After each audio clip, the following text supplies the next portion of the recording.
Anyway, I was there to fish, to be a man, right? I'm going to become a man. I'm going to fish. And they had the hook. And I was like, okay, so far, so good. I've seen this in cartoons. You go ahead, put that hook on the line and everything, cast that out. And they were like, well, you need some bait. I was like, what? And they were like, you need some bait. And I was like, oh, okay. So what do we do? And the person who was teaching me to fish already had the bait. They had a worm, right? And they pulled the worm out. And I was like,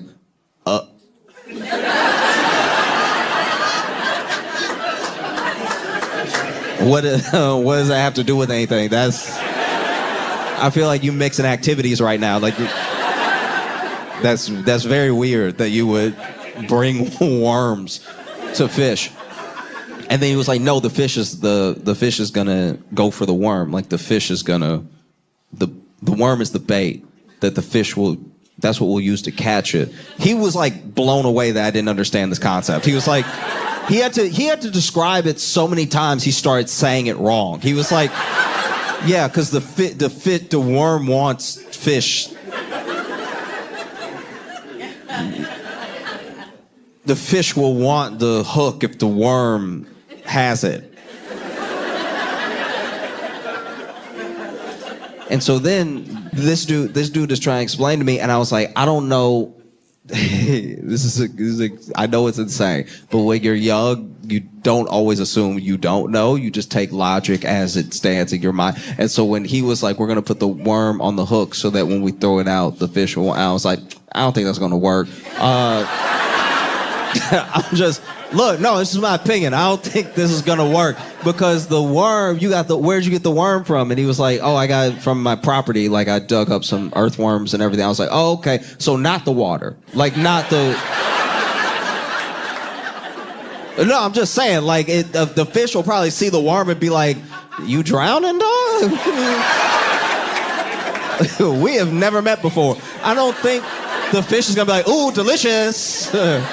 Oh, I've been waiting my entire life. No, I think the fish is gonna be like, what is it? Like I think if anything, the fish is gonna think what I think, which is why is this here?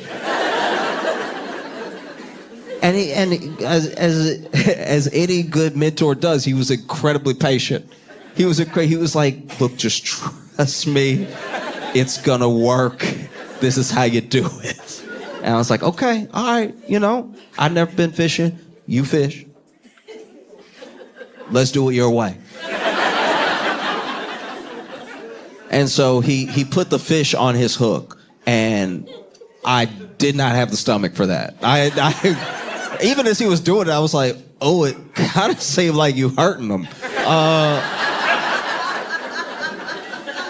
So what happens once we catch the fish? Like, does he go back in your little box? And he's like, no, it's not how this works at all. I was like, oh, okay. Oh, this is a sadder activity than I thought it would be.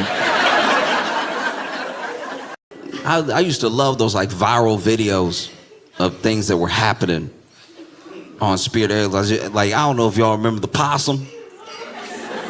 All right, I guess a bunch of y'all haven't seen this. Okay, so in the way that a lot of houses that are haunted usually have a bunch of activity in the basement or the attic, there's something about where they would put Spirit in an airport. Let's just say Spirit never had prime real estate in the airport. You would actually get scanned through TSA and then go have to find the Spirit terminal and be like, it's in here, right? Like, be tucked away a little bit. And there was this one time, I don't even remember which airport it was, but there was the Spirit Gates corner of the airport, and everybody heard this rumbling. So people waiting to get on their flight and everything, and Spirit is telling them that their flight is late because it is always going to be late. And then from the ceiling, people were hearing.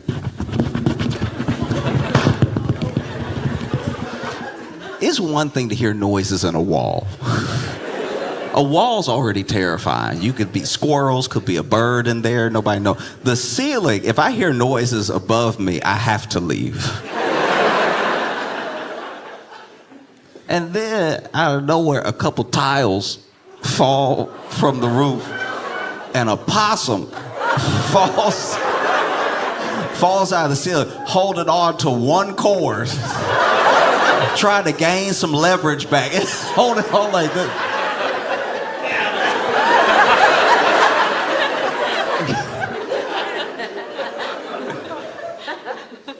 And in the end, because here's the thing, whenever there's a wild animal doing something where they're not supposed to, right? I experience this with rats in New York all the time. When you see rats on the tracks and there's a distance, there's like a barrier there where you can just watch them and it's not that big of a deal.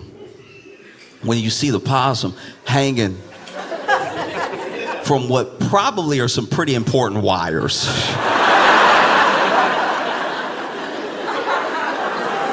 I'm no electrician, but anytime I'm in a building and I see wires, I'm like, I bet they're supposed to be there. I bet you these wires do something. I don't think they just lay down extra for decoration inside the insulation. And so this possum is hanging on. He couldn't get the other leg up, so he's hanging like this. And people are recording and just watching, completely fascinated. Until finally, the possum can't hold on anymore, and he drops to the ground. As soon as he drops to the ground, pandemonium. It's like, as soon as he drops to the ground, chaos. As soon as the thing drops to the ground, first of all, it hit way harder than I thought. Possums must be much heavier than I thought they were. Even the possums I've encountered, I've been like, all right, it's nimble, so I always assume nimble is light. But this thing, it just slammed. I was surprised it didn't knock itself out because it slammed the ground. Everybody heard the thud, and then even the gate agents hopped the desk. They were like, ah! Imagine you late now. Flight taking off late. And people are calling, because they'll call the other airport. You know, people get in trouble when the flight's late for no reason. They call, why is your flight late? Why haven't you departed yet? And now you gotta explain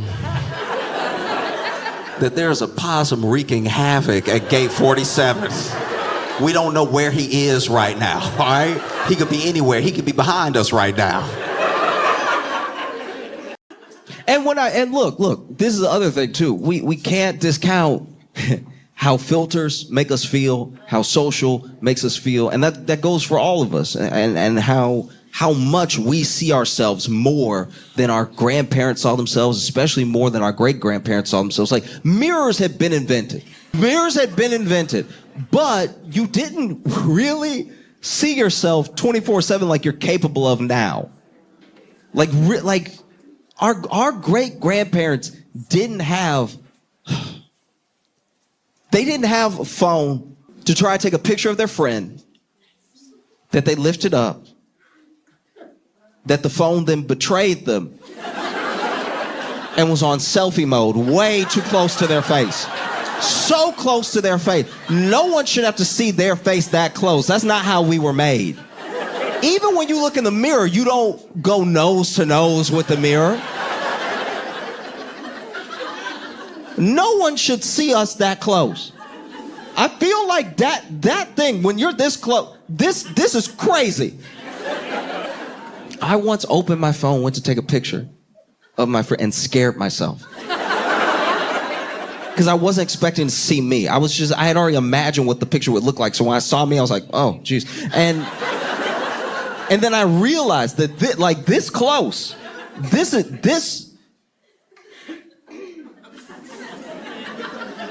that's crazy. This is what my girlfriend sees.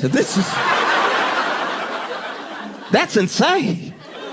No one should see you this close. I feel like this and how we look when we're this close to our face is probably why we close our eyes when we kiss.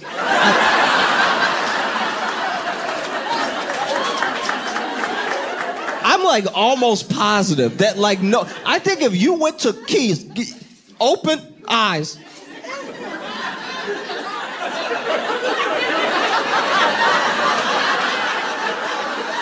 I think it here, making that type of eye contact, one of two things happens. You decide not to kiss, or one of you explodes. There's no way that anything else happens.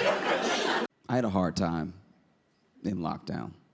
I really did. In quarantine, it was hard. It was really, really hard. Because it made a liar out of me. It did. Because I've always said, my entire life, if I just had the time.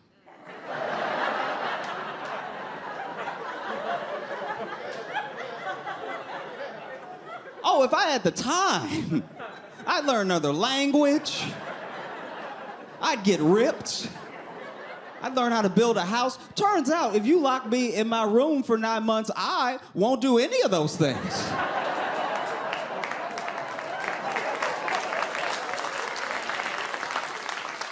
I would just rather watch TV until I fall asleep in succession. I watched TV and fell asleep so many times that the only way that I knew if I ate was if I woke up with Dorito dust on my collar. I was just waking up middle of the day, just, oh, thank God,